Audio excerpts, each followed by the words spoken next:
Today, it's a candid conversation about live launching. That's right. We launched last week, the week before, and we've come out the back end of a launch. And just like I promised, I am going to share with you what worked, what didn't, and what is next. It is a deep dive into our sexy numbers. Did we hit our targets? And if you didn't watch a couple of weeks ago when I had another candid conversation pre-launch, I would recommend that you go back and watch that, because you'll be able to see what our goals were and how high they were. And then today I'm going to get into, did we hit them or not? As always, hang on in as we kick off with our theme song, the Sparkle Song, and I'll be back in 3.5 as we wait for our VIPs to jump on in.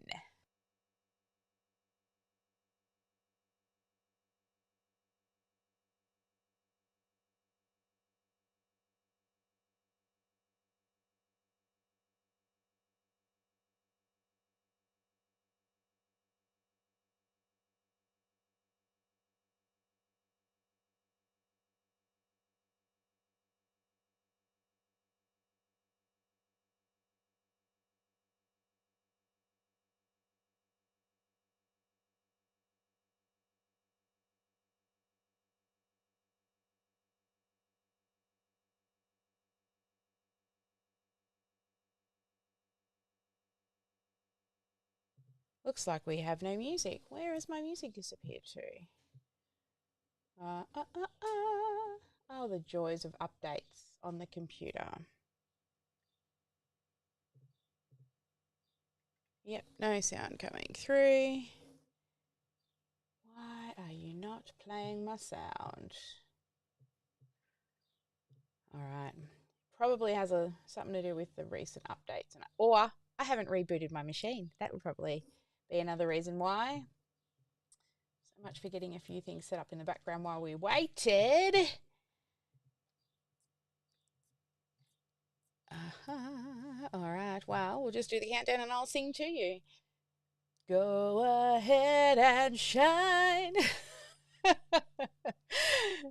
Oh, dear. All right. I've got Deborah Garber in the house. I have something exciting to show Deborah today. Yes, I do. Hang around till the end, Deborah. I've got some exciting stuff to show you today.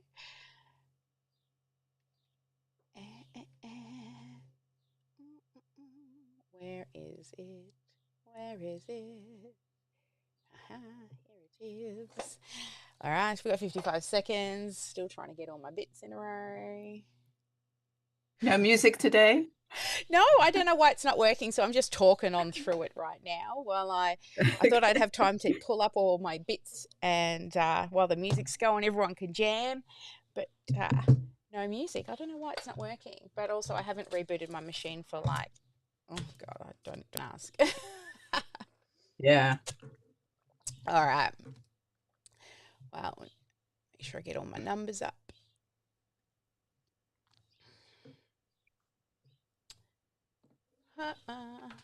Go ahead and shine and sparkle. All right, we're down to it, and I haven't got everything open, but it near enough is good enough. Hey, all right. Now, we have no idea why do we have no music? And then I've got a reverb of my sound in my ears. So my team's going to be checking the streaming places to make sure we are not sounding like two Sallys in the screen. Otherwise, this whole recording is going to be useless. The joys of live. Hang on. How is the sound on the lives? Please. I did ask them. Alrighty. So, candid conversation about, it feels really weird to start without having music before we start. Anyway, I digress. We had launch. So for those who don't know, we love living the launch lifestyle, which means once every so often we choose a week and we go live and we teach stuff to people. And off the back end of that, some people will join our program. So our goal was to get just over 2% of those people who joined the Facebook group to join our program. There's some big numbers coming. And did we hit our goal? So our goal was to hit at least $100,000 in sales. That was our goal. Did we hit it? No, we did not. But I'm okay with that because we had a few problems along the way. So first was because it was my first large build inside the software and still also fulfillment of client work, my internal stuff kept getting pushed and delayed. So when I wanted to get the ads on, I didn't get them on. And usually when it's the first time we run a brand new hook, I like to turn them on usually a couple of weeks out so I can start testing what's going to work. And then we sort of start to dial it in and dial it in. Then when we get to the second and third launch, we already know what works. And I only turn the ads on about 7 days before an event because generally speaking, most people that join in the last sort of 3 to 4 days are the ones that are actually going to attend and show up. And those that joined ages ago probably forgot that they even registered. So when the live event comes around, more of those people don't end up showing up to the event. However, because it was the first time we'd run this challenge called the Hidden Client Challenge, which was about finding hidden clients in your community groups and also using live streaming because 80% of your viewers are actually on replay and most of your people, they don't talk, they just stalk.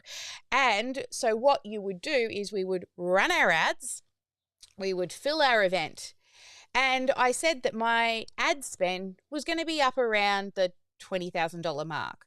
So that meant if I wanted to hit 6 figures, I would have to 5x my ad spend.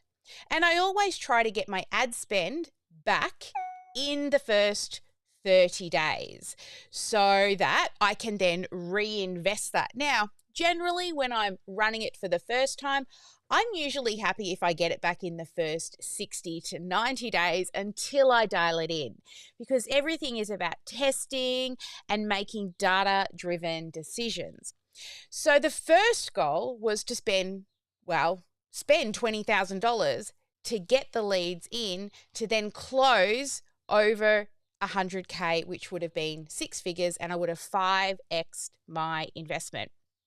What did we do? Well, we 10x'd our investment. We did. But also, what happens is as you start to spend more money, your ROI actually comes down, right? So even though I wanted to spend $20,000, we spent just over $5,000. Why is this? Well, I got my ads on late. So I didn't really have a lot of time to test. So generally I would test a few $100s on an ad set each day. I would wait until a certain amount is spent before I make a data-driven decision to see what changes. Because I only got them on less than a week before the event started, I couldn't scale my ads. And because I had a brand new Facebook ads account, and I'm going to prove that you can start from zero and still make it, I had a brand new ads account. And it was because I lost my 20-plus-year-old Facebook account at the end of last year. And we've had nothing but a headache trying to get everything back. But they wouldn't let me spend. It was coming in pretty good. Like I said, I wanted my leads to be somewhere between the sort of $25 to $35 mark. Now, I know that's quite high for some people, but I am in the marketing industry. And who am I competing against? Other marketers. Therefore, my cost per lead is going to be much higher than, say, a B2B. I'll give you a good example of that. A B2C.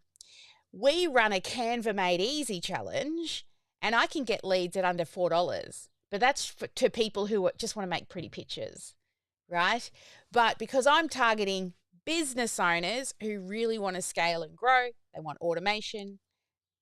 Even we have coaxed people after attending challenges that going live is actually pretty okay. We had a few brand new people who had never went live, and someone who was not confident in going live, and they ended up joining our program because before the challenge, they never thought they ever wanted to go live. So that was a pretty exciting thing, that we got people going live for the first time, and then also having somebody who was not confident in going live also joined our program because they could see the value and they gained more confidence in themselves. So that was so cool.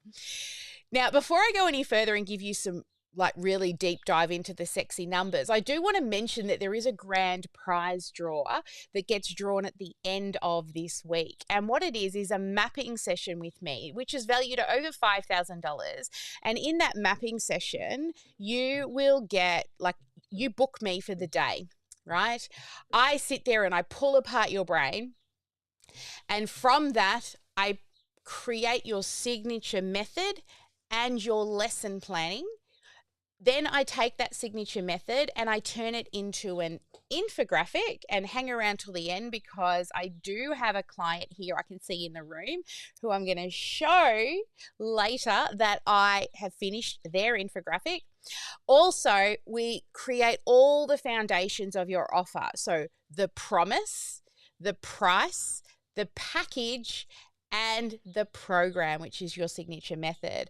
On top of that, we will also help to craft all of your messaging. So hooks that you can use, what functional and emotional benefits each step of the program gives the client.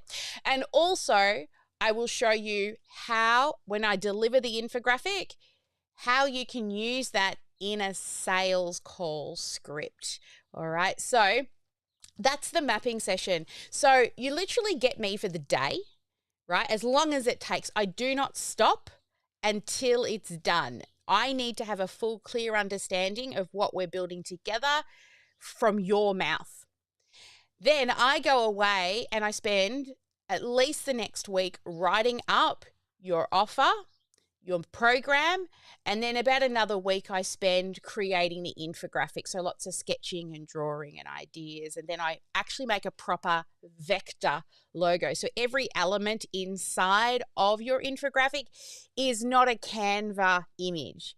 I've actually personally designed every little piece in there using Illustrator. So it's a professional infographic that you could blow up as big as you want, and it would never lose its quality. So it's a pretty awesome package. It's worth way more than $5,000, but we do sell them for $5,000. If you're in the GSD by OmniSam Facebook group, you will actually be able to see some videos of testimonials of people who have had mapping sessions, and they're pretty awesome. I've never had one person leave and say it's not worth it. I've had people coming back and crying that their 20 odd years of knowledge has finally been laid out, or somebody who is not confident in mapping something out finally feeling like they've got structure. So if you want to be in for a chance to win one of those mapping sessions, you need to complete the 3 main tasks from the challenge by the end of this week, and we will be doing a grand prize draw. So the 3 main areas is the start here section in the guides, the home play days 1 to 5, and the Sparkle Live in 5 days 1 to 5. So I can tell you currently on Team Ash, all of these people have started but not yet done each of those tasks. So we've got on Team Ash, Alison Eads, Sarah McCall, Bridget Berner, Chris Ramsden, Deborah Garbra, Dominic sovereign gentleman pen. I think he called himself brother on his live. Manuel, Sierra, and Sharon Sawtell. On Team Sarah, we had Dewey Bone and Zoe Wood. Team Sally, whoop whoop, we had Emma Fisher and Linda Hainsworth. And on Team Beverly, we had Tammy K. Murphy and Sarah Lowell. So all of these people had at least started doing those 3 pieces of homework for each day, or the start here and then the daily home play and daily lives. If you want to be in for a chance to earn, I won't say win because it's like, well, you're still winning because it's going to be a wheel spin, but earn one of those offer creation mapping sessions. Honestly, I only try to do 1 a month. Right, I actually did 2 in a month, and it's a lot of work. So generally only 1 a month. So that means you will be my November one. So get out there and finish those home plays from the GSD by OmniSam. Head into that Facebook group. You will also find the replays to the videos over on YouTube. Facebook does delete videos in 30 days now too, I've noticed, from live streams. So there we go. So don't miss out on a chance to win a grand prize mapping session with me. I'll drop some more testimonials in the group later on for you to check out. All right, let's get back into those numbers. So let me come over here and let me share them with you on the screen. So the total leads we got was 251 leads. Now, the people that joined the Facebook group, from those leads, we had 55. So our conversion rate was 21.9%. Now, for me, that's low. So I know there's a gap there. Now, 20% is within our benchmark industry standards, but I know that I normally get usually over 60%. I held steady after we tweaked and measured and optimized for the last challenge at over 70%. So there's a gap there. There's something I need to look through at that initial stage of when they register that is not getting them into the Facebook group. And I've got a few ideas around that, and I think it may have been the way in which I set up the lead form. Because what I found was my lead cost when I was going straight to that landing page versus to a lead form, there was a massive difference in price, like $60 a lead versus our actual cost per lead so our CPL ended up being $21.35.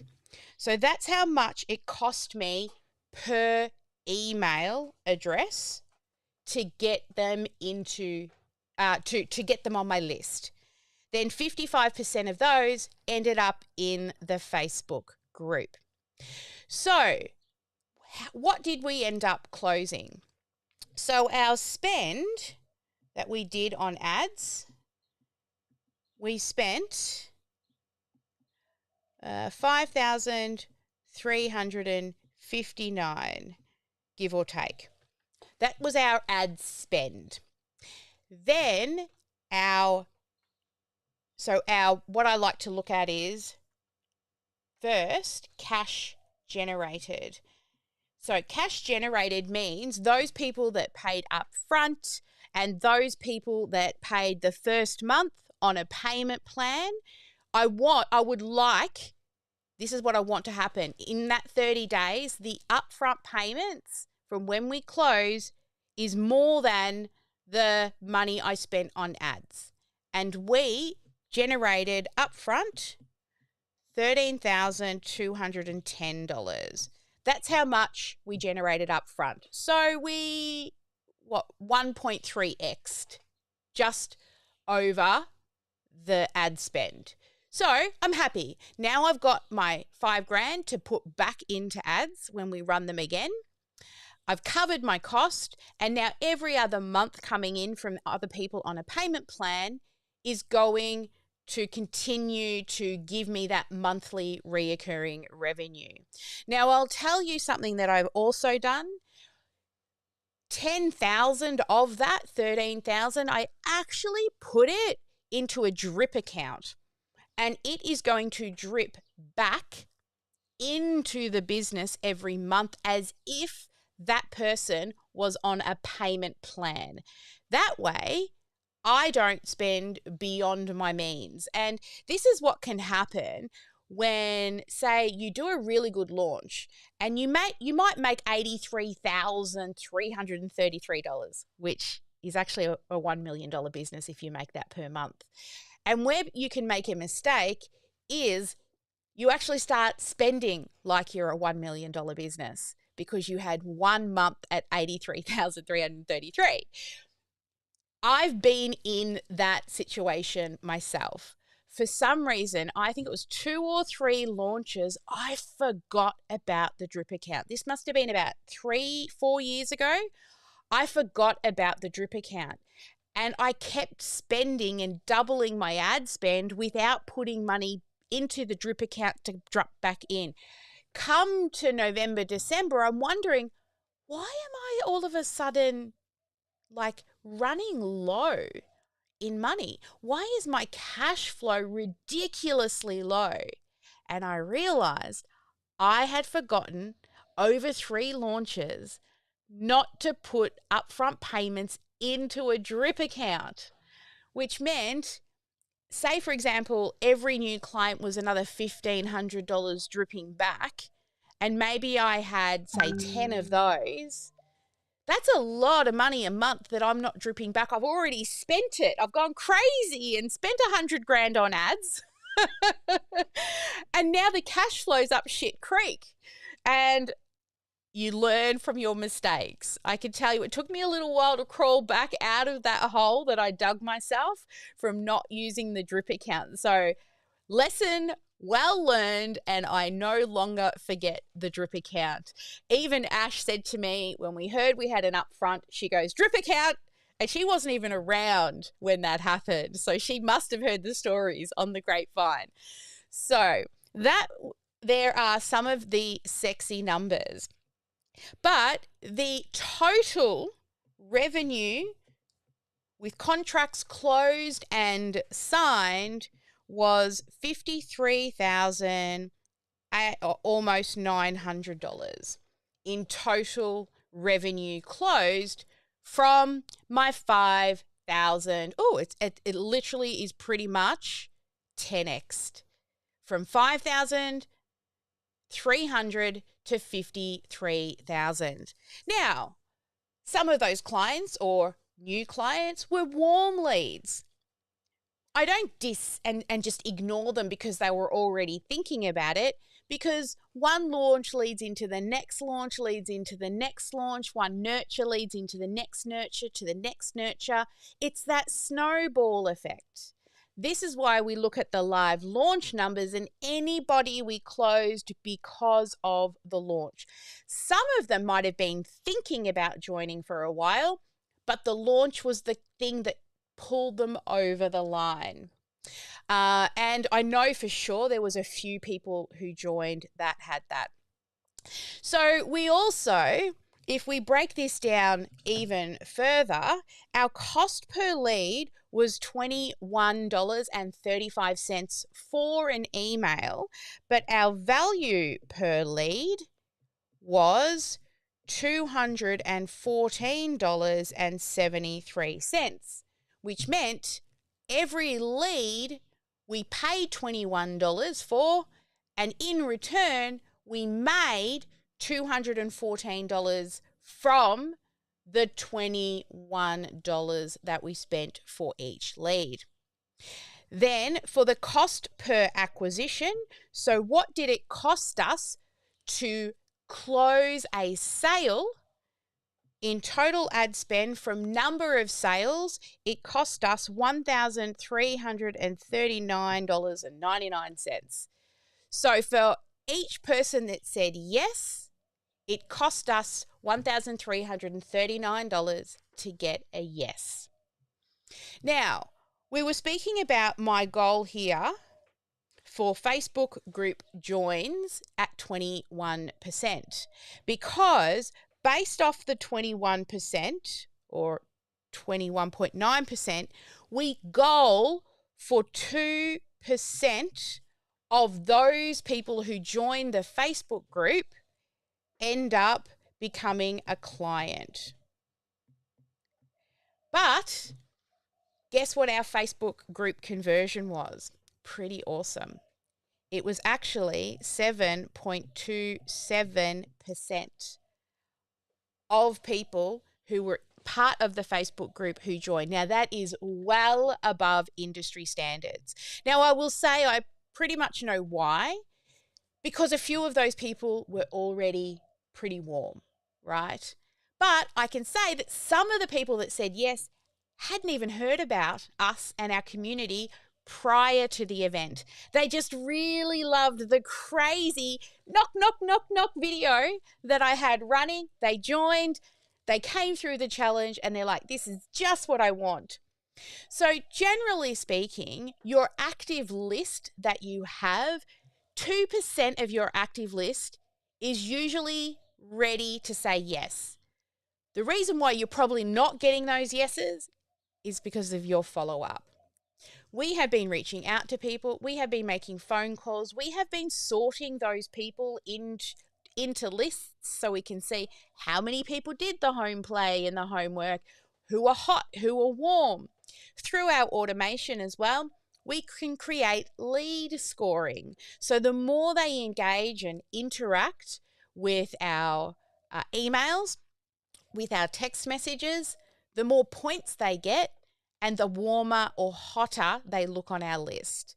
So we're always tracking live attendees, home plays, start here's, comments in the group, comments on the posts in the group, and those who hit the DMs with their success coaches, people who reply to emails and also SMSs. So all of these different conversation points are all places at which we go, give a point to that person. They've commented on a Facebook post. Give a point to that person. They've done home play. They've done the Live in 5 challenge. They're talking to their success coach. They're talking via SMS. They answered the phone when we called. So there's all these different things that we can track to see which leads continue to need to be followed up. Now, some of the people that started participating, we may not see them again until the next challenge. So to kind of wrap this up, we wanted to spend $20K. I could only just spend over $5,000 on ads because of my new ads account. So I was restricted. There was one day I put my ad spend on one ad up to $500 and it got me one lead and I shit myself and I turned it off. Now, if I had a little bit more money to play with, I may have let it continue to run, but I already had ads that were doing pretty good and coming in at around that 21. So we definitely hit our numbers if you look at ROI on our investment. We 10x'd our investment when I was trying to 5x our investment. So that's good. But we couldn't spend as much as we wanted to try and get more clients. So that's not as good. What that means is that staff member that I wanted to hire when we hit the 6 figures, they're going to have to wait, right? It just is what it is. Then the second part is there's a big gap. I know that normally I get well over 50 to 60%, and I held steady at 70% conversion rates from Facebook, from opt-in to Facebook group. So there's a bit of a gap there. I need to go back and re-look at what the reminders are that are going out to people to get them to join the group. I have to go back and see, once they opt in, where do they go? Because they're opting in through a form, they need to click the button, like a Facebook form. They need to click the button on the bottom to go to the next step. And if they don't, then they're not going to see go join a Facebook group. So maybe I'll switch it to join Facebook group on the end. When we looked through the quality of the leads, I would also say another reason why a lot of them didn't make it into the Facebook group could be lead quality. So this is the first time in many, many, many years that I ran a lead form ad on Facebook Meta. Normally, I run a lead generation ad that is click a button, go to a landing page. This time I did click a button, fill in a Facebook form to opt in, and then go to a landing page. The thing I believe happened with the form is when people click on it, it automatically pre-populates their name, their email, and there's the optional phone number field. Think about Facebook. Who signed up for Facebook many, many moons ago and doesn't have access to their old Facebook email address, or, does hardly ever checks it because it's probably a spam account by now? And that's what my old account was. It was such an old email address. I only went into it when I needed like a 2-step verification to get into Facebook or something. It was hardly ever. So that could be one reason why. Also, it's quite dumbed down. It's like click a button, it's already filled in, click a button, you're registered. It's like there's no qualification of any sort in that form. And I think because that form is so easy to click and register, we need to put a little question. And I spoke to our ads guy, John, about this the other day, and he said he actually puts a little question on the lead form, so at least they've got to stop and think. Do you own a business? Yes. Right, something as simple as that, so that we know we're getting business owners. So that's another area that we can improve to, even if the opt-ins to the Facebook group were low, the quality of the lead could have been better, which in itself could have increased the conversion into the Facebook group.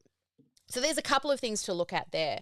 The other one is in the emails that go out, the hierarchy that we really need to happen is join the group before anything else, because our baseline conversion is from total people who joined the Facebook group. That doesn't mean people aren't going to watch the replay hub and all of that, but tell me a person out there that doesn't have a Facebook account. There's hardly anybody, right? Most people do. And at the end of the day also, we are teaching people how to grow a community. That's what we do. The main things we help people with is setting up their automation, running some type of training to teach people stuff, build a community to nurture, and then close them into customers. So that's what we teach. So also bringing people into the Facebook group is part of our model. That doesn't mean that if you come in here, you have to build a Facebook group. You can build your own community inside of OmniSam if you want to, or you could build it in WhatsApp or wherever you like. But it's about bringing people into one place. It's about building community. And guess what? I've been doing it for years. Like, I couldn't tell you, I wish I had my old account, how many groups I was a member of. My mission in the early days was to request to join at least 10 groups a day, every day. Every day, every day. Remember, don't go to bed until you've got 10 new leads. Don't go to bed until you've got 10 new Facebook group joins. You'll probably get into 2 or 3 of them. The rest of them, admins may not look at them for a while. So that was one of my earlier, the 10-10-10 method. Get 10 emails, join 10 communities, comment in 10 places so that I could grow organically. A lot of hard work. It is organic. So we had a pretty decent launch all in all. When I compare that we 10x'd, we were, a lot of our numbers probably weren't as good as we would like. But again, let me tell you about our show up rate. So generally, we don't want our show up rate to drop too much, right? So we want it to stay above 15% drop off rate. And our benchmark is between 8 to 15% drop-off rate in the lives, and less than 8% means you're doing something wrong in your lives to get people to come back. So on day 1, of course, there's no drop-off rate because it's day 1. Day 2, we had a 0 drop-off rate, which means the same amount of people that came to day 1, we had the same amount of people attend day 2. Might have been different people, but we still had the same amount of people. Day 3, we actually went down 50%. Just over 50% or just less than 50%. So there's something I did on Tuesday that didn't excite people enough to come back on Wednesday. Then on the Thursday, 0 drop-off rate. So perfect, right? 0%, 0 change. So the same amount of people came the following day. And then on the last day, we actually had an increase. We had more people join on the Friday than were there on the Thursday. So there was really only one day out of all of the days that we dropped off. So what am I going to do? I'm going to go back and I'm going to watch what happened on day 2 that may have stopped people from coming back on day 3. I'll also consider, was there an event on that day around the world somewhere? Was it a public holiday? So I'll take into consideration a few things, I'll tweak it, and I'll see what happens next time if I can get those people back in on day 3. So these are all our little numbers that we track, and inside the program we do give you a little Excel spreadsheet that you just pop in your numbers, and what it will do is it will turn the color of your cells either green for above the benchmark, yellow for within benchmark, and red, there's a hole. So if you see a red, they're the first ones we're going to look at. There we go. So I'm just checking I covered all of the bits in my little spreadsheet there for you. So if you're going to live the launch lifestyle and you want to share your inner sparkle with the world, then keep an ear out for when we run our next launch. We have officially closed the doors for our October cohort. We only bring in 12 to focus on. We've got 11. There is actually one more spot. If there's 2 people that were on the fence, I will give them until our official orientation call happening later this week. But otherwise, we are nearly at capacity for this launch because we need to spend the time now focusing in on and building alongside of and helping all of those people that are coming through the October cohort. So our launch method, because we are really digging deep and practicing what we preach, I'm going to do what I said I did last time I hit the 7 figures, was I ran the same thing on repeat for 18 months and we hit 7 figures. Now that I'm back and rebuilding this business again, I'm just going to do exactly what I did last time to prove that this method works. Not only I've seen it happen with our clients, but to prove it again myself, that you can start with 0 and not being allowed to spend money on your ads and be able to get these sorts of results by continuously testing and tweaking. We build the foundation, strong foundation once, and you run the training on repeat. Now, depending on whether you're going to do, say, a webinar, which is just a one and done, I would say run it a few times in the same week. If you want to do the challenge method, there's a few more moving pieces and a lot more content that you will need to create. However, it does give you room for movement because you can test lots of different content. And because you've got 5 or 3 different days in which you can, still do a full webinar style, but test different things. So I personally love the challenge method because I get to show up for 5 days, hang out with people. Now, generally on a rotation of the challenge, we would say minimum gap is 6 weeks. Trying to finish a launch and rolling into another launch in less than 6 weeks, it's really hard to do. Really hard to do. 8 weeks is comfortable. You could go out to 12 weeks once your numbers are good. Then, if you get really, really good at it, then you just spend big twice a year and do it twice a year, right? But you've got to scale to get there because nobody can just whip out 200K and throw it on ads tomorrow. Not many people anyway. As you're starting, right, where we all can't be an Amy Porterfield or a Tony Robbins, but we can still be a leader in our field. As long as you show up, you be consistent, and you stick with it. Because this method does work, but you've got to follow the recipe. You don't have to do it alone any longer. You get to do it with us, but you still have to do the work. I cannot turn up and do your sales calls for you. And even if you were trying to hire a sales call person, no sales call person wants a job with an offer that has not yet been proven. If you can't close them at 20 to 40%, no sales call person is wanting to come in with an unproven offer because the quality salespeople, they're going to come in with a proven offer. And the only way to prove it is for you to sell it because you're the one who knows it the best. It is your IP. It is your signature method. All right. So there we go.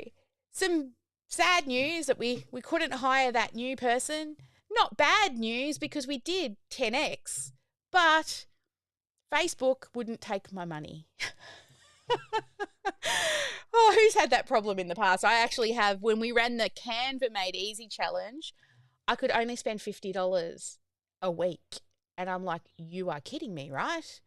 $50? That's like just the morning coffee spend. So run your numbers, do your sexy numbers. If you're part of our program, don't you worry. You don't need to know. You can earn while you learn and bring those sexy numbers to me, baby. I can't wait to see them.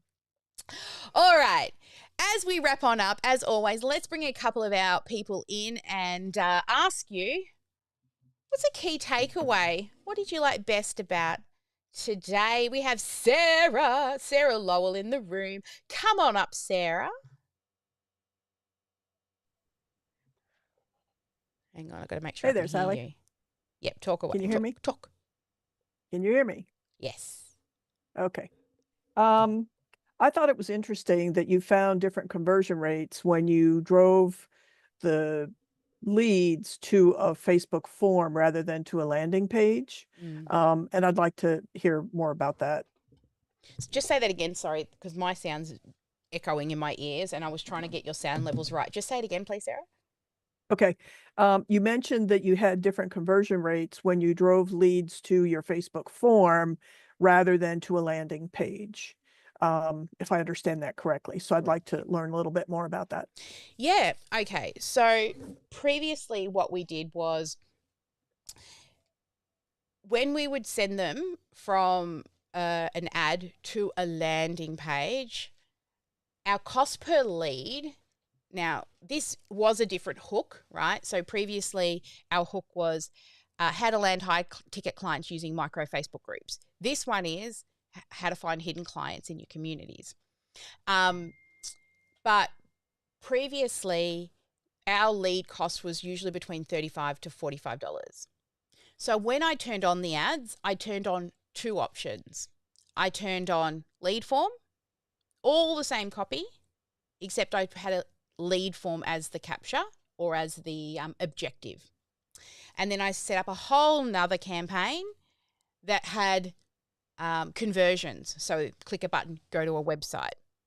I ran that for 48 hours and it was about $70 a lead going to Facebook page. Now I had a very small window to test and to measure because it was less than a week out from the event when I turned on the ads. So where am I going to put my money right now? I'm going to put it at the cheaper one because I was getting 3 leads for the same price as one lead going to the landing page. Now, if it continued at that rate, if you think about it, my cost per lead was $21. Now, if I stayed on the landing page, my cost per lead would have been $45. But my value per lead would still remain the same at $214. So I still would have been in profit, but I went for the lower hanging fruit, the cheaper option. And also, I've not run lead form ads in the past, and a lot of things have changed with Facebook ads. So much so that it's so much easier to get to your target audience. Before, you used to have to, in your ad set, choose all these different types of interest groups and age groups and genders and locations, and you don't have to do any of that anymore. None of it. What you only have to do is I choose age group and location. That's it. Everything else, the algorithm now looks at the creative. So previously, you would find one or two ads that are performing well and scale those. But now, because it's creative is generating the leads, you've got to make more creatives than you used to make. So I used to make, and try to find at least 2 creatives that I eventually just turn them on and off. Now I have to make different creatives because we want to attract course creators, coaches, right? So I've got to use those words in my creative. Typed, images, videos, all of those things are being referenced. Other people, authors, influencers, service-based businesses, health professionals. So I'm running creatives for all these different people to call out to them in the multiple ads. So because one didn't have a very big window to test, so within a short amount of time, I had to make a decision where I want to place my money. Never run lead ads.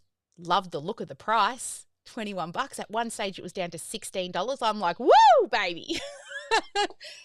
But also, I let the ads run right up until day 4 because I didn't have as much time. But after day 4, I turned off the ads. Normally, I'm turning off the ads on day 2. But again, because of the window. This time, I want to get them on at least 2 weeks before.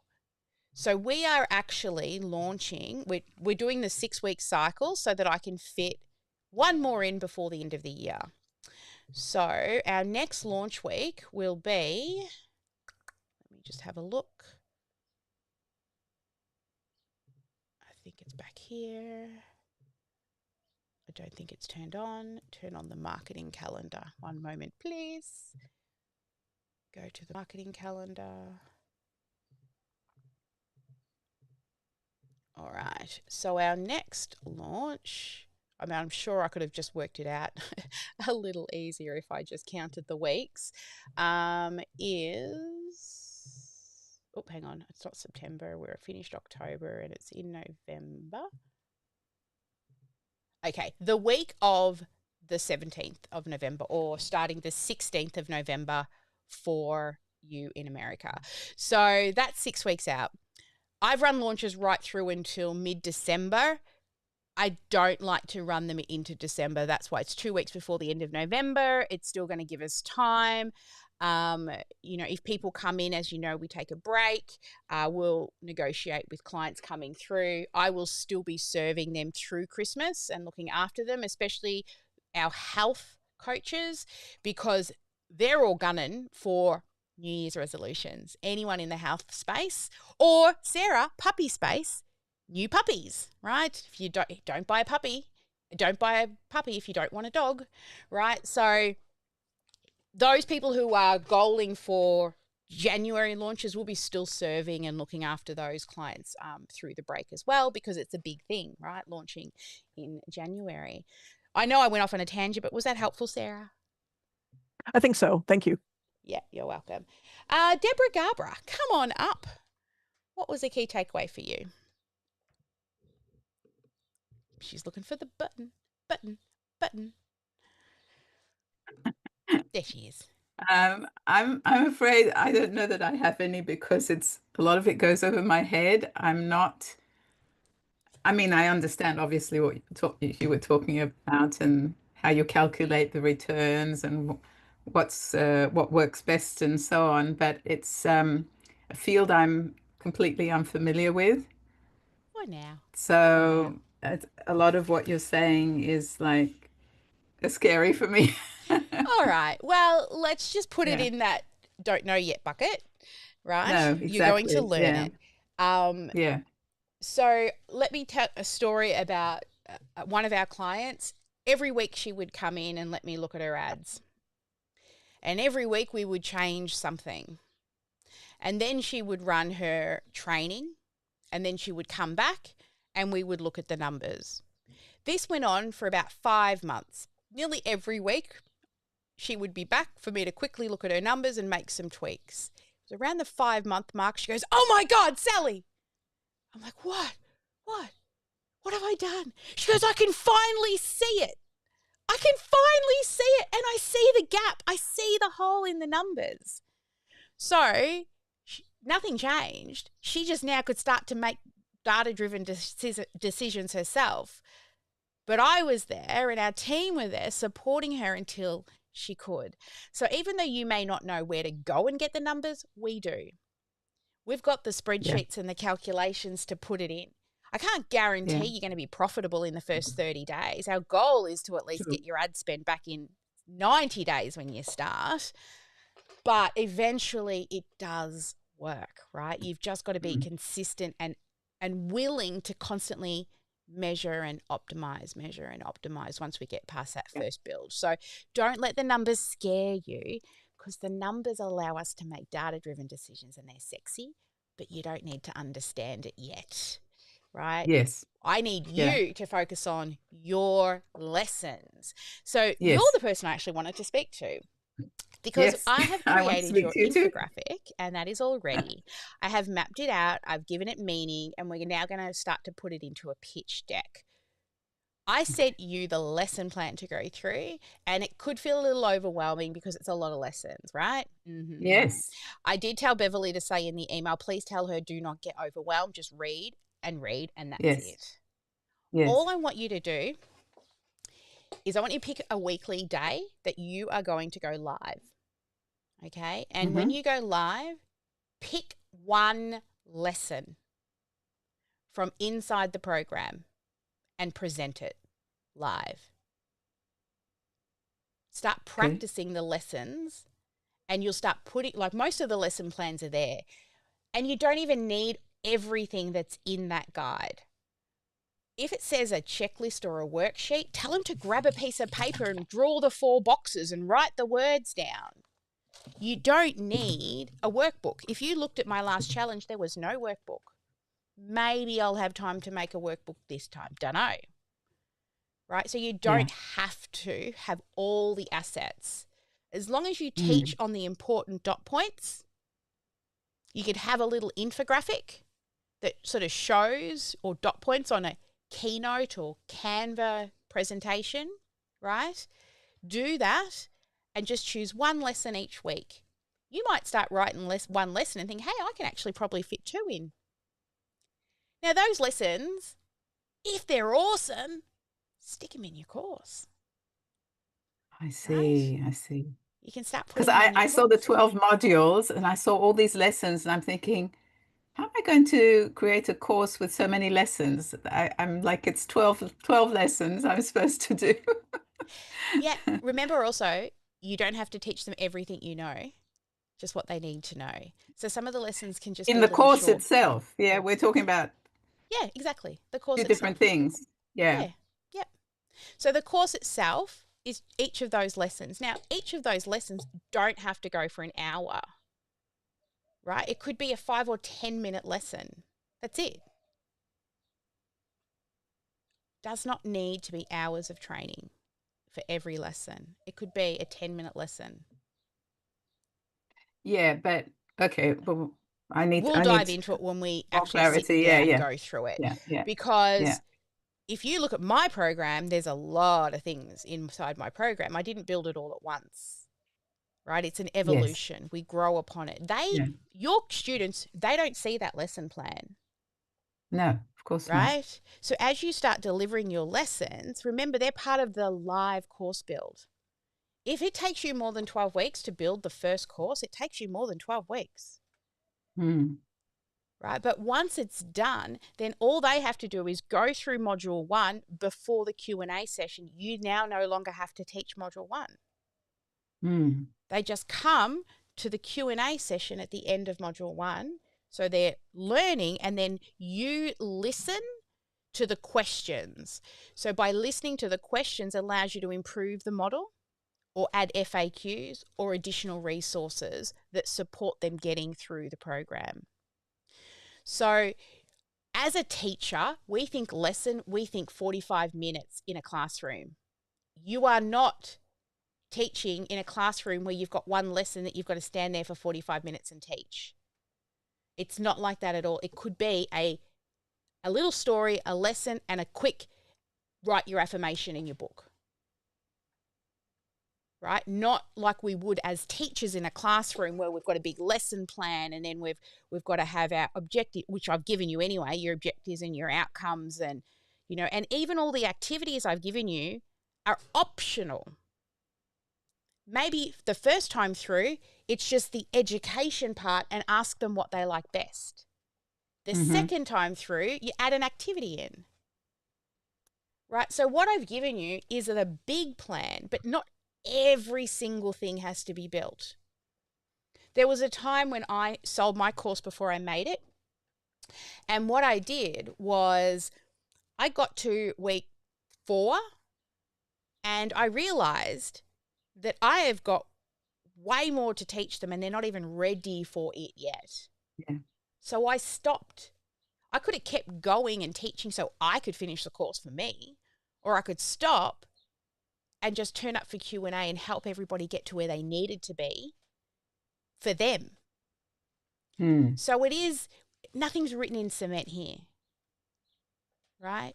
We also are guided by our students. And this is a really good thing about teaching it live, is we can see holes and gaps that we wouldn't see if we just pre-recorded it and stuck it in a course.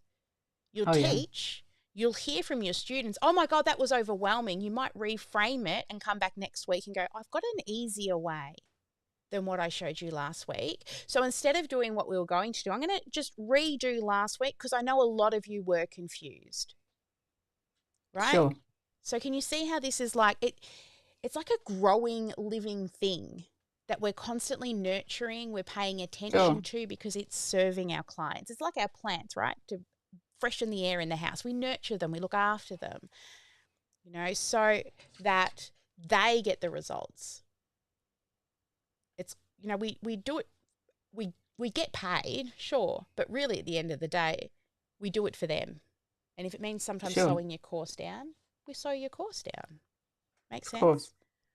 Oh, yeah. Has that maybe taken a little bit of pressure off? Oh my God, it's 12 weeks and look at all those lessons. Yeah, I need to do a lot of sorting out in my mind because I am coming from a perspective of one-on-ones and mentoring, more coaching than mentoring, really. So how to convert that into one-to-many is still a little. I'm not in my It's mind not so there yet. sure about it. Yeah. Yeah. Well, thanks for sharing that, because I'll tell you, I've had many clients in exactly your same position who have come in and said, it can't be done. I challenge them every time. And when they move to group, they're thankful they have. Yes. The power in the group is amazing. That doesn't mean we still don't do one-on-ones. Yes. It's just we charge more because it's a lot of trading time for money, because then people will go to group. But those people who want the privacy, they will pay the premium price for the privacy.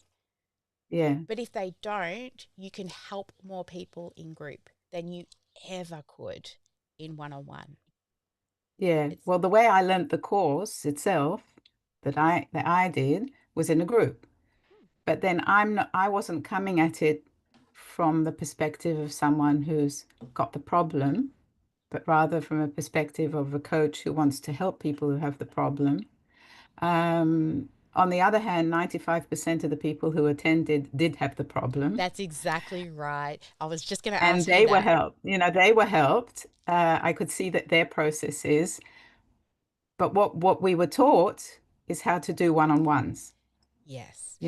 And so I'm it's a little struggle for me at the moment, but I'm Mhm. sure I'll sort it out, Yeah. Yeah. with experience. Once I That's do great. one course, Yeah. and I'm not afraid of working with groups because all my life I've worked with classrooms, in class Mhm.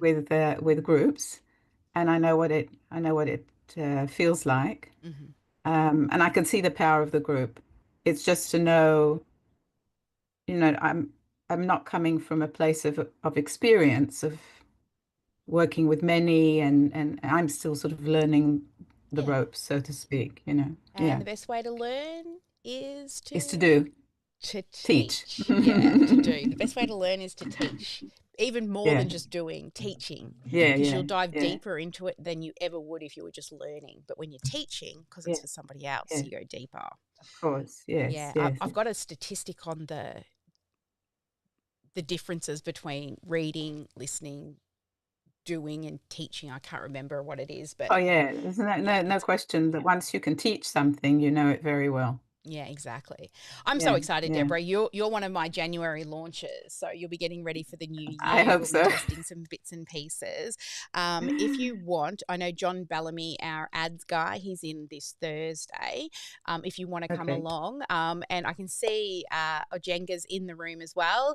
I'm not sure if Beverly reached out to you, but if you can come to the ad session tomorrow, no, not tomorrow, the next day. Yeah, do that because What? I've let him know that you're probably coming along and interested. And Oh, I think what? I wasn't informed, and I have something on Thursday morning. So what time eight is it? o'clock, 8 a.m. No. Melbourne time. He's in All every other right. Well, week, and he's also already lined up to speak to the Scatterbrain Shepherd, so our other Sarah, and Ojenga. So he already knows those two people are coming into the session. okay. You are not Okay. there yet anyway. No. So there's no need No. for you to have to come if you've got something else on. I was just thinking Yeah. if you want to, you can listen to the replay later, but you got more Okay. important things to focus on. All right, let me Yeah. show you what I have put together for your infographic. I did not. Let me come back here. I did not set up the scene for it. Maybe. Where's my share screen? This one will do. Chrome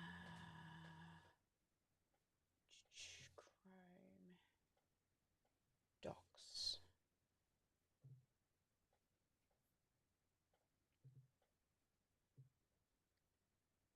All right. So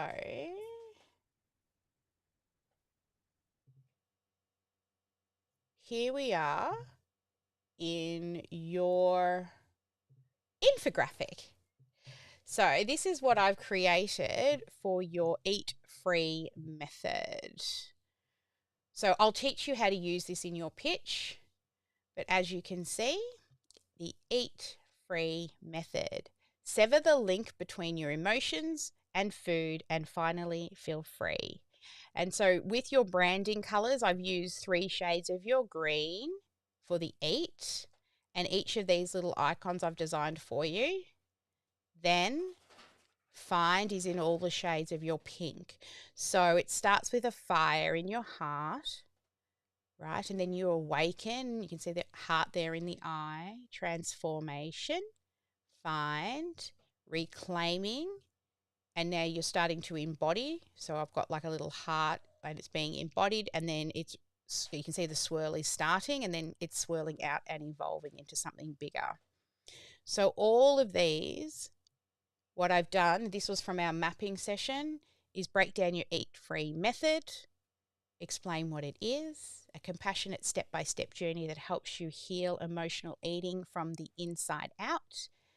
Then I've explained each of the graphics and the meanings behind all of the graphics.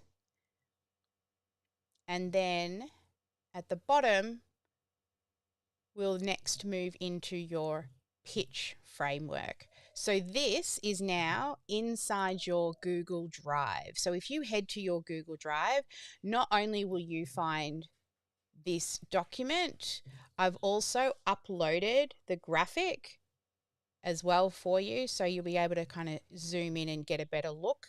Because it's a vector image, we can zoom right in, get nice and close. So you'll learn how to use this graphic when you pitch. And you'll be scrolling through like I did with mine. So there we go. That's your infographic, all ready and designed. And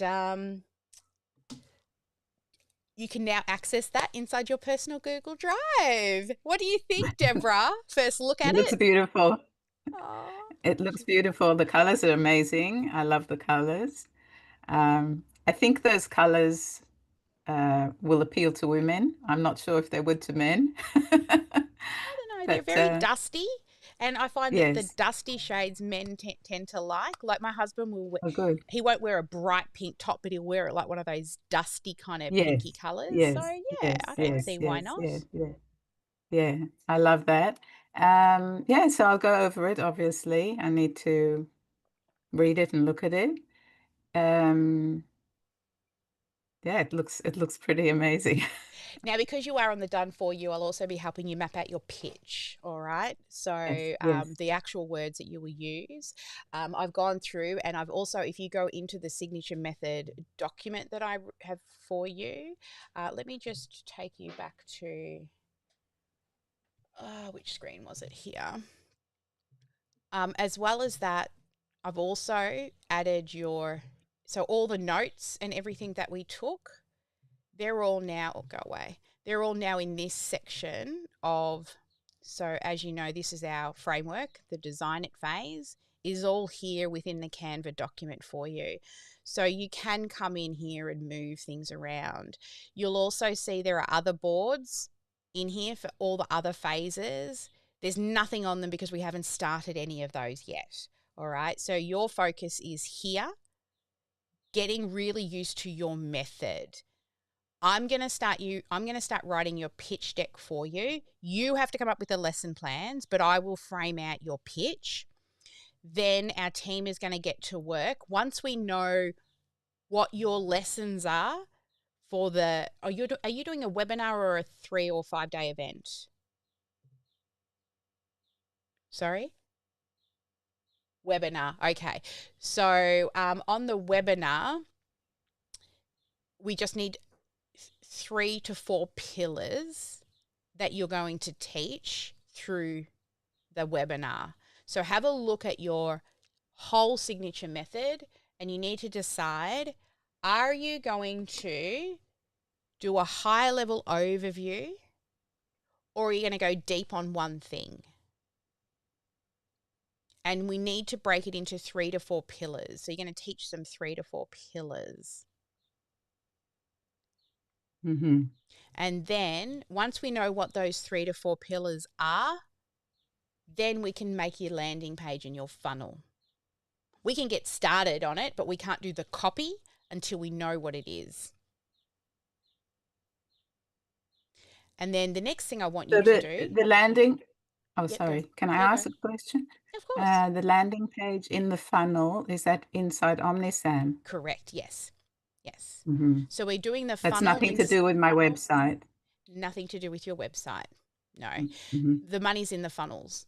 I actually Right. grew my business to 6 figures with no website, just funnels. Mm-hmm. Websites are just glorified business cards. By the time they make their way to your website, they already know you. They're just doing their due diligence to get to know you more. Where a funnel is only one thing. When we build a funnel, there's only one thing. Opt in. No other choices. Give people choices they choose not to choose. So every single step in the funnel, which is probably another reason why we didn't get people into the Facebook group, is I had too many steps on the last page. Right? I had join the Facebook group, check your email, go to start here, and go to home base. Like there was 4 things I told them to do on the thank you page. Yeah. Too many. Too many. Especially top end of funnel, one thing only, opt in, done. Nothing else, no other offers. The only things that they can click on are the terms and conditions and the privacy policy at the bottom because you have to. Other than that, the only thing they can do is give you an email address to get any further. So once we know, what we'll build is, let me show you because we'll be building it for you. Back to this one. So what we do is we build a landing page and we get their name and their email. Then they go to another page and on here we get you to put a little video, and there's only one thing they can do on here is upgrade to VIP, right? And if they don't, there's a no thanks button. If they go to VIP, they go to this landing page, which has a welcome video from you. And this is the thank you page for VIP. If they say no, thank you, they go to this page with a welcome video. And this is for your general admission. So this is what happens when we build your funnel. Then, of course, we've got all the emails and the reminders and everything up to the live event. You will then go live, and then we send them to a replay hub. But it has a countdown timer on it, and it goes away in 7 days. Right? And then when that expires, it goes to too late. Now, if people come in and they're too late, they will actually go to another thank you page that we move to the top of the funnel while we're rebuilding for the next one. And this is the wait list. So it's still the same domain, so same URL. So if anyone ends up going there, but we haven't reset the dates yet, they'll automatically join the wait list. It's exactly the same as this page. But they get another one that says, you know, we'll go straight to a thank you page and we'll, contact soon. And they'll be tagged to be brought back in when we turn this one back on again. So that you'll end up with inside your funnel, your opt-in page, your OTO page, which is your one-time offer, 2 different thank you pages, a replay hub, a wait list, and a waitlist confirmation page. All of those pages will be in one funnel for the live event. And then we just change dates and times when we move to the next launch. Now, there's been an update from the developers for the webinar. I need to check what's happening with that. There might be a very simple one where we can just say 3rd week, when it automatically does it. I've got a couple of different options so that we don't have to change it as often. A challenge, we have to change a few more things, but there's not a lot to change. And being you're done for you, each time you launch, we jump in and make the changes for you. You don't need to. We'll teach you, but we want you to earn while you learn, right? We want you to focus on the things that only you can do. Getting your training right, getting your pitch right. We'll help you look at the numbers and build the landing pages. Off the back end of all of this is all the reminder emails, posts that you'll put in the community group. We'll also give you all the templates and help you with those as well. But that right there, that is your funnel. So this part is what the front end user sees. Behind that is the automation, right? That is what they don't see that we build. For example, the confirmation email when they register, into the reminder emails, into the We Are Live email, into the replay emails. And then we go into the sales campaign, where we'll send multiple emails about your offer. Right?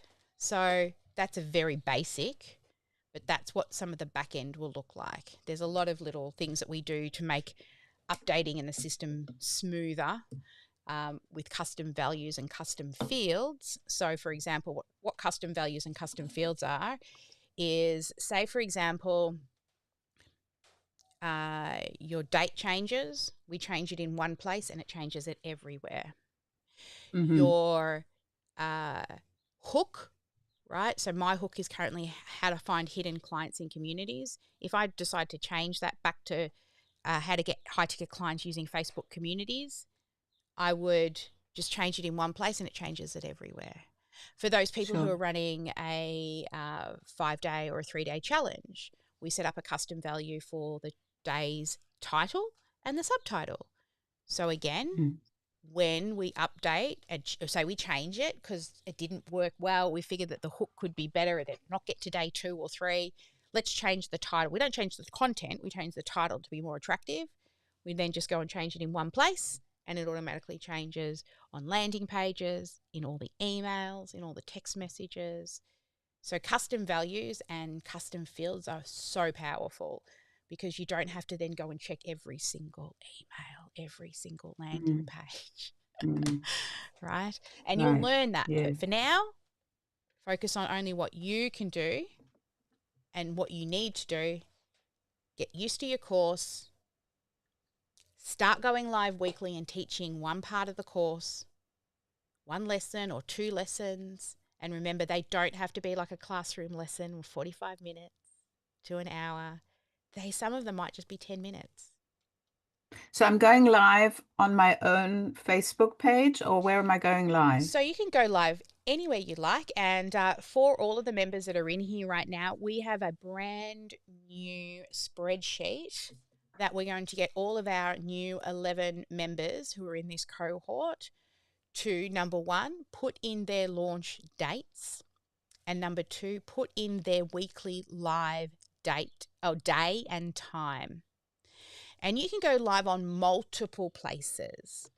So when you're going live, you can choose to just go live on YouTube.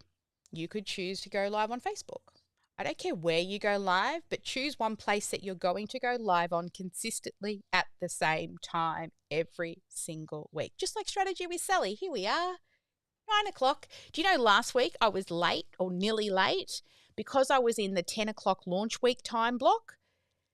Ash rang me at 15 minutes to the top of the hour and she goes, you know you're live in 10 minutes? And I'm like, what?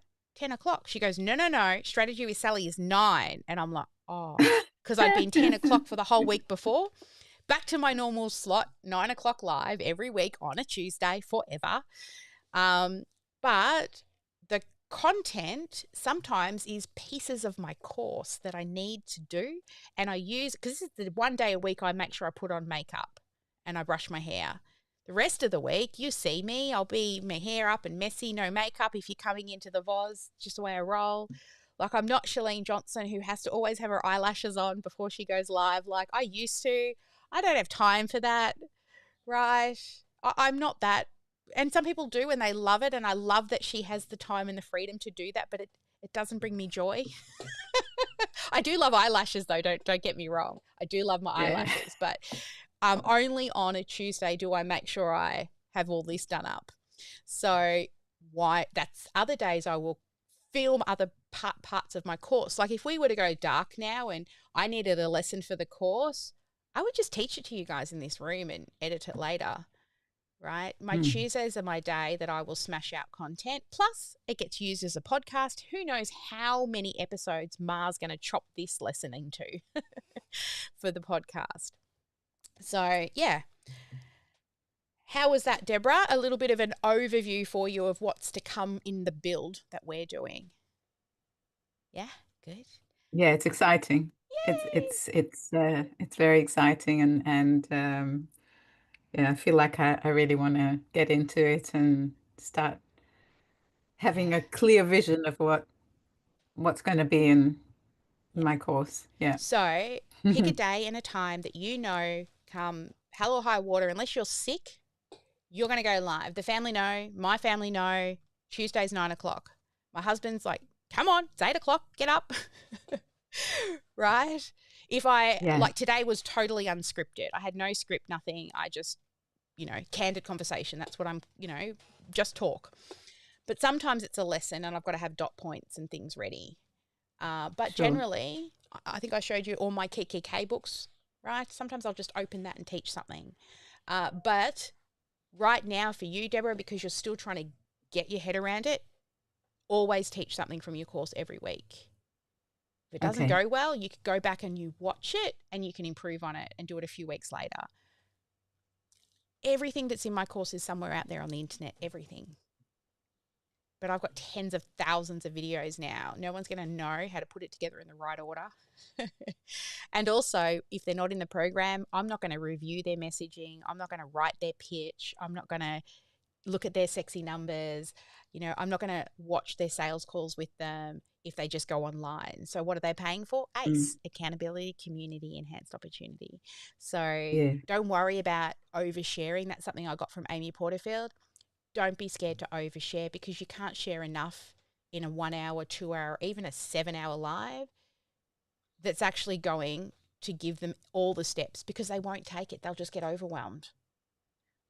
Well, I can tell you from personal experience of going through a course now for about, I'm in my 8th or 9th month of the course. This is the practicum stage. And each time we basically repeat very similar things. And each time it's not new to me, but it's still necessary for me to hear. So, and that's someone who's coming to learn and to understand, to be able to use the tools. So I completely agree with you that whatever people hear, it goes in one ear, it goes out the other. They pick something up, but it's not. I know that. Yeah, It always turn takes a up with lot your of student effort hat to on. learn something. Yeah. I always say turn up with Yeah, your student hat on and always look for a golden nugget that you didn't hear before. Even if it's yeah, somebody who is less experienced than you, they've probably got a little yes, gem in there that you've never heard said that way before. yeah, That could for resonate sure. with you as well. Mm, And that's why are people successful? RIM, repetition, immersion, and modeling a proven practice. That's the yeah, reason why I was able to scale my business because I paid for a coach and I followed their method for at least 12 months to 2 years before I went and learned another method. And this is why our clients stay with us for years because we are just going through one season together in 12 months and we're learning, right? I mean, the reason why I know you need to launch in January is because I've been through the seasons with health coaches before. yeah. The reason why I don't launch in December and January is because I'm targeting business owners who want to take a bloody break. Businesses. Yeah, exactly. Right? And the first year I went through that season, I had no money through December and January because I didn't know. And then when I restarted this business, I forgot about the January and I didn't launch in August, September, October-ish to prepare for January and December and January. And I'm like, oh, you idiot. You've done this before. You even teach this, right? I've been through the seasons. I should have remembered. A bit like the drip account, right? You got to mess up before you realize. All right. Yeah. Jenka's in the house. So good to see you. Come on up. Let me just double check you're able to come up. There he is. Hello, hello. So you have your Hello, infographic hello. now too, I do believe. I do, absolutely. Yes. Um, I and do, absolutely. It's been great. Yes, yes, yes. How I you saw doing? that your lesson plan came in, the emails. Beverly let Yes, me know. So we're going to review that and yes. start working on the funnel side for you.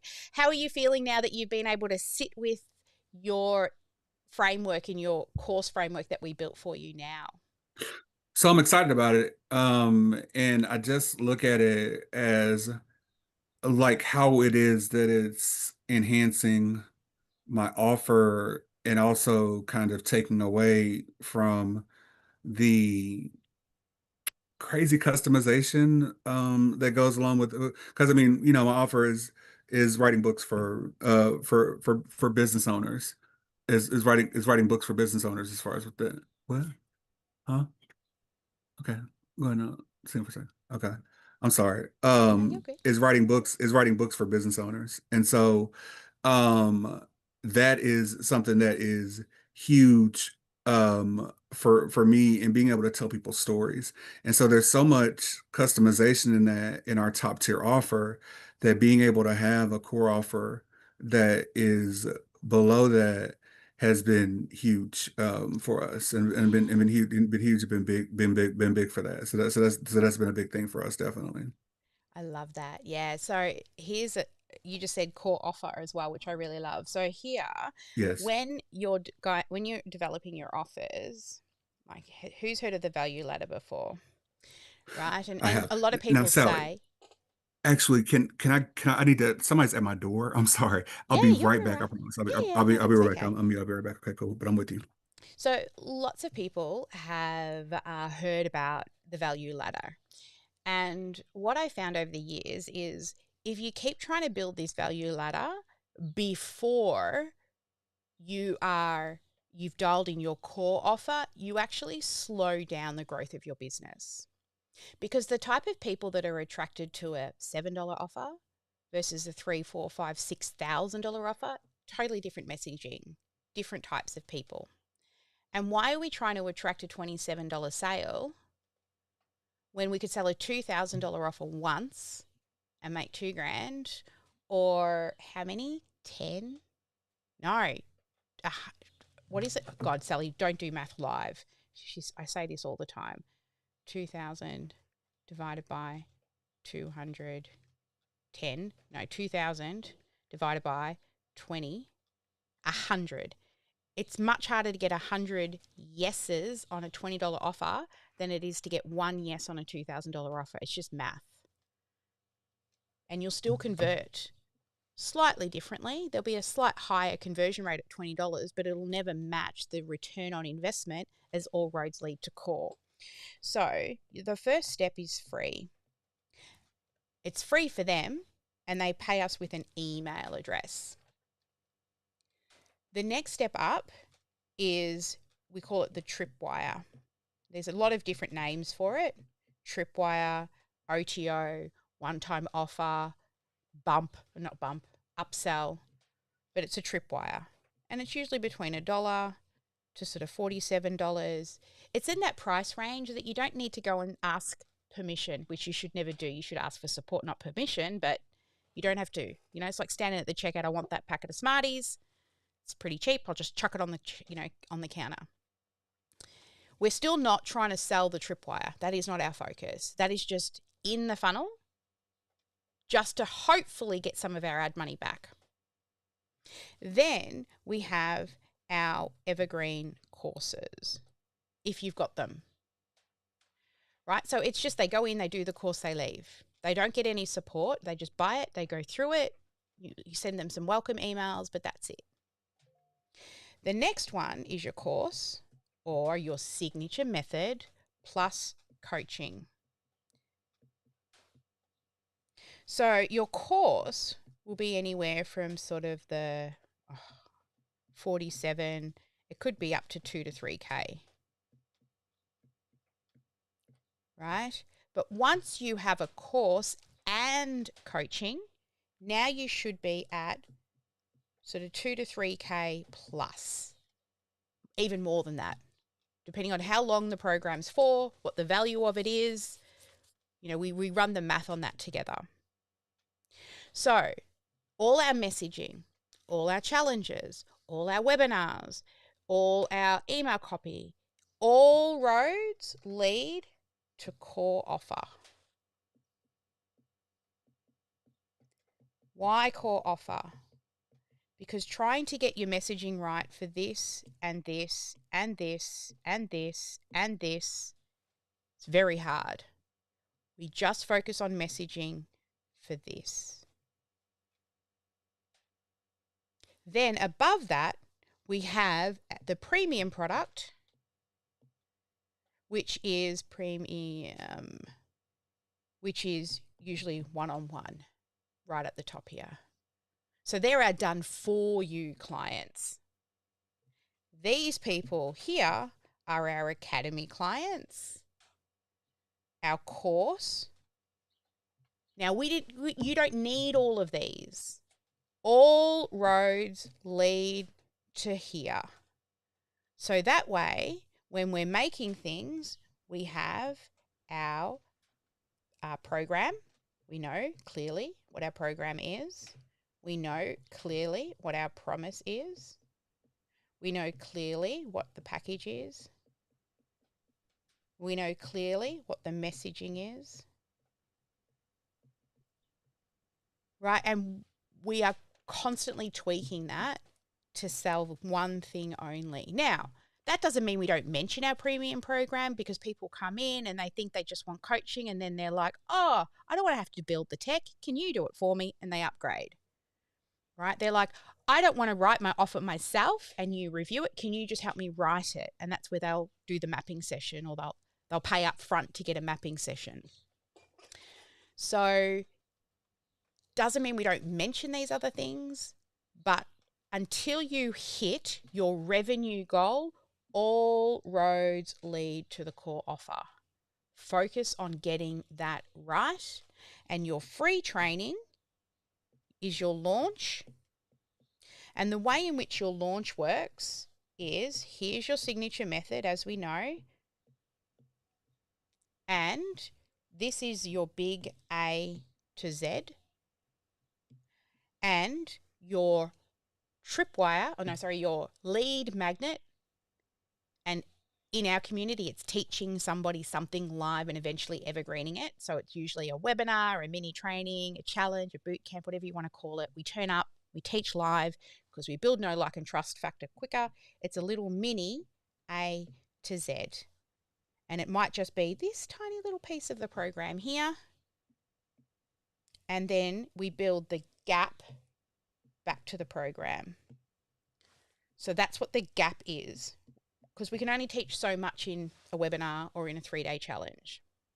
And when we're choosing what to teach, we choose one of two things: either a high level overview where we teach these as your pillars, or a little mini section where we teach those as your pillars. And then we build the gap back to the program. And that is the skill and the strategy behind the stuff we teach is easy, right? It's a few dot points and an activity or a workbook, or even just draw on a piece of paper or snap a photo. The gap is learning how to position your offer in a way that you don't scare people. You should also not teach them too much in your training, because if they leave the training feeling 100% empowered and they believe they can do it by themselves, you are actually doing them a disservice, because if they could do it themselves, they would have done it already. They're at your training and they've clicked the button because they've been struggling to do it by themselves. So we need to show them that you will teach them what they need to know, not everything you know, but also you need to take them on a journey. You can do it, but you need help. You can do it, but you need help, right? And that is just a skill you will learn. And that's the strategy behind the teaching: building the gap, seeding the next day, having a good hook. These are just skills. And when you get them, if you notice, all of my lives, I don't just sit there and wait for the live to go live. And then you see me come on screen and I'm like,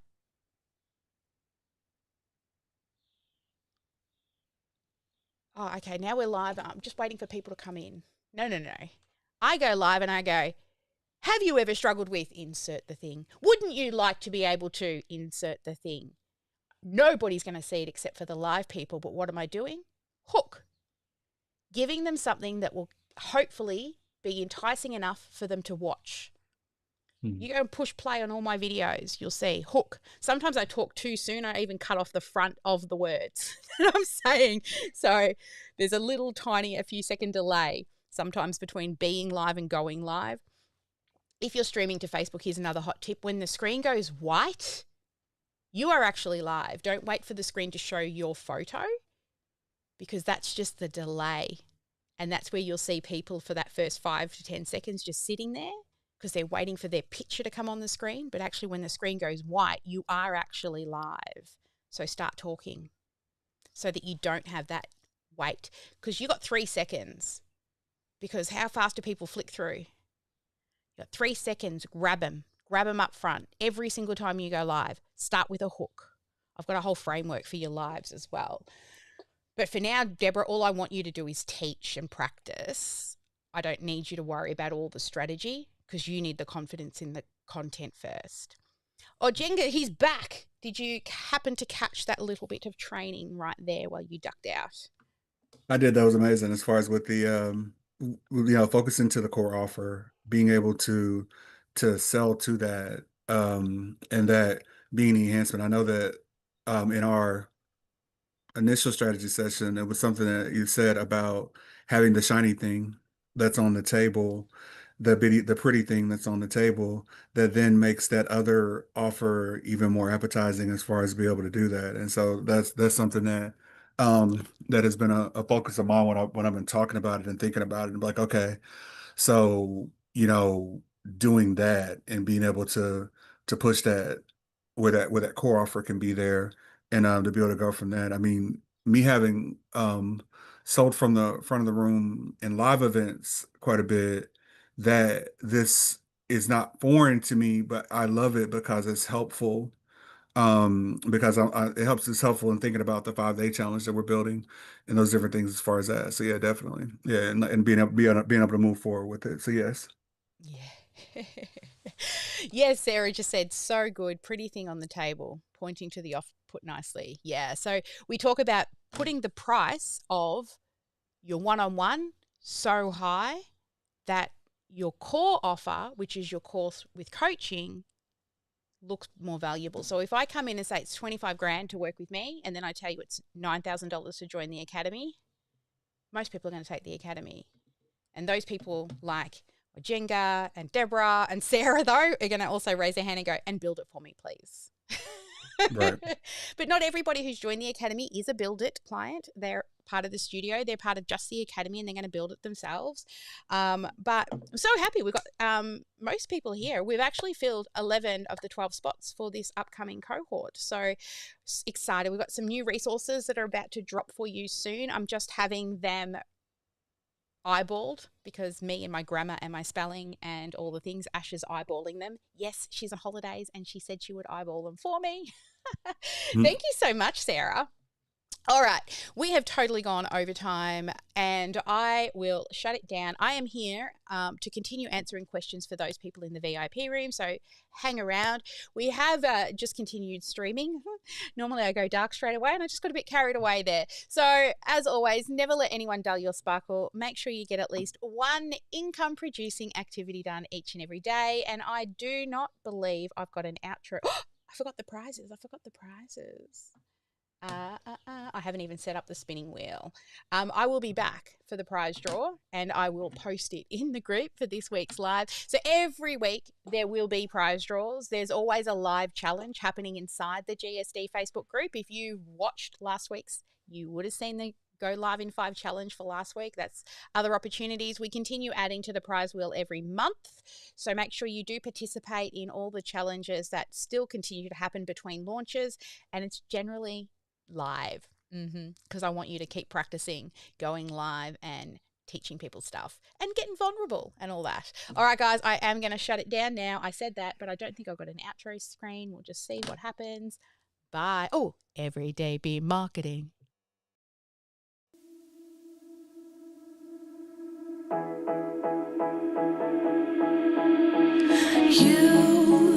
You've been hiding in the shadows way too long. You always thought that you were weak, but babe, you're wrong. Yeah, you better step into the light, just give it a try. Think that it's time you let that spark out. You've been hiding in the shadows way too long. And who cares if you might mess it up? You're stronger than the others think.